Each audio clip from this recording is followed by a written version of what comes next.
Well, the Murderdolls is me and Joey Jordison. Joey plays guitar in this band. A lot of people get confused and they think he plays drums in this band, but he plays guitar in Murderdolls and he plays drums in Slipknot. And we redid our whole lineup from the first album. So in the band now we have Ramon Sermon on lead guitar, who actually played a lot on the record as well, and Racy Shehart on drums, and Jack Tankersley on bass. And that's a 5-piece. And we played our first show like a month ago in Hollywood, and it's a killer lineup, and it's just a whole new rebirth of the band. And it's been 8 years since the first album came out. And a lot of people were like, it's been 8 years, it's taking so long, but, in between that time, Joey did 2 full Slipknot tours. He played with Korn, he played with Ministry. Plus I did 3 solo albums, I did 2 country projects. So all those years really, plus we were touring 10 months out of the year, so our time was pretty, it was used up really quick. So when we got back together, we started talking about a year ago about, and then it became more serious, and then, and we ended up in the studio in March, and, we had over 50-some songs to choose from, and knocked it out in 30 days. I did 19 songs.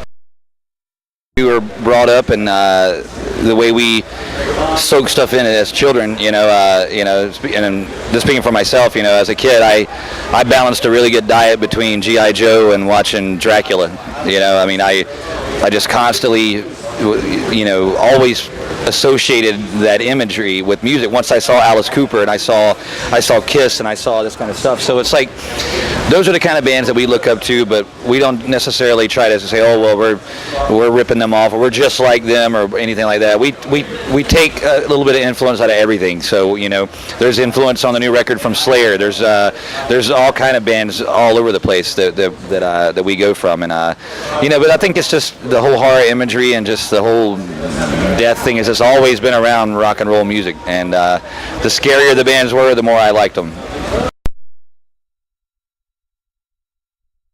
And the first record was definitely way more fantasy, out of this world, crazy kind of stuff. The new album is the same way. There's on this record there are some personal songs on it, but for the most part there's a lot of stuff where there's songs like Chapel of Blood is a story. It's not about a movie or anything I saw. It's just when I heard the music, I just wrote this story in my head.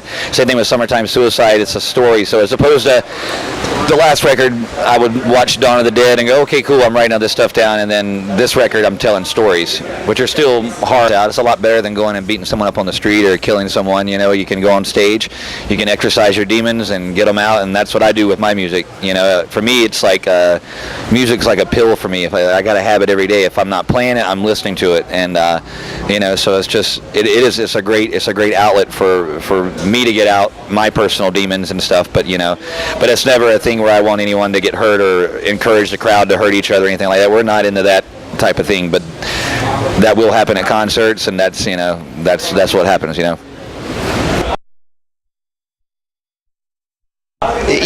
It's weird. I don't know what's radio anymore. When I heard System of a Down on the radio, I was like, I don't know what radio is anymore. I love that band. I thought they were great. Just when you hear a song like that, that's not radio. So I don't know what is radio. Our subject matter is definitely over the top, but we have songs that are potential radio. So I think we have our first single, My Dark Place Alone. Of course, it says motherfucker over and over and over again. But we have a couple songs that I think may be radio. The song Nowhere on the album is probably going to be a single as well, and I'm pretty sure there's no bad stuff in that one. So that may be our radio song.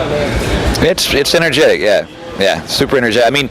And we're a baby band right now too, so we're not coming out with tons of money and production and things like that. So we've always relied on ourselves to be as energetic as we possibly can. Like, we just lose our minds when we go on stage, and so that's how we do right now. Just pertaining to as far as production. But once hopefully the record takes off, things get great, and we can start doing a production, and it's only going to go up from there. So it's a fun, aggressive, fun show.